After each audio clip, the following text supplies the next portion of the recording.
મારું નામ ધર્મેશ સુથાર, દ્વારકાપુરી સોસાયટીનો રહેવાસી. મોડાસાની અંદર મેઘરજ રોડ પર આવેલી દ્વારકાપુરી સોસાયટીમાં ગઈકાલે હોળીનો મહોત્સવ ખૂબ જ ધામધૂમથી ઉજવાયો, પરંતુ આજે પણ ધૂળેટીના દિવસે ખૂબ જ સરસ મજાનું આયોજન કરવામાં આવ્યું.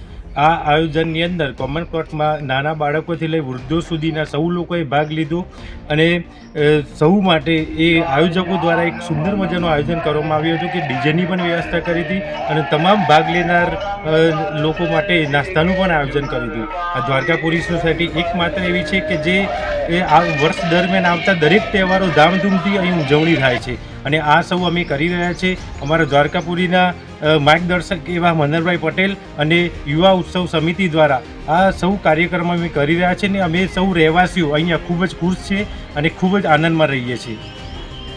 અરવલ્લી જિલ્લો એમાં પણ મોડાસા તાલુકો મેઘરજ રોડ ઉપર આવેલી દ્વારકાપુરી સોસાયટીના રહીશ તરીકે હું પટેલ અરવિંદ કુમાર ગોવિંદભાઈ, જે અમારી સોસાયટી દ્વારકાપુરી એ હિન્દુ પરંપરા મુજબ ગણેશ મહોત્સવ, રામ મહોત્સવ, દિવાળી આવા અનેક ઉત્સવો રંગેચંગે ઉજવવા માટે જાણીતી છે.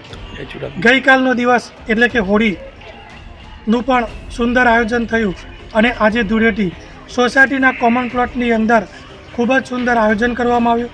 નાના ભૂલકા, બાળકો, મહિલાઓ, વડીલો, યુવાનો રંગેચંગે પ્રાકૃતિક રંગો સાથે કોમન પ્લોટની અંદર ધામધૂમપૂર્વક ધૂળેટીનો તહેવાર ડીજેના તાલે ઉજવ્યો. ત્યારબાદ ડીજેના તાલે પણ રાસ ગરબાનું સુંદર આયોજન થયું. તહેવાર હોય, ઉજવણી હોય એટલે નાસ્તો તો શા માટે ભૂલાય. ત્યારબાદ સૌ નાના મોટા ભૂલકા વડીલોએ ખૂબ જ સરસ રીતે નાસ્તો કર્યો અને અમારી આ સોસાયટી એ આવા ઉત્સવ ઉજવવા માટે ખૂબ વર્ષોથી જાણીતી છે. સોસાયટીના માર્ગદર્શક એવા મનહરકાકા યુવા ઉત્સવ સમિતિ દ્વારા રંગેચંગે ખૂબ સુંદર રીતે આવા ઉત્સવો ઉજવવામાં આવે છે.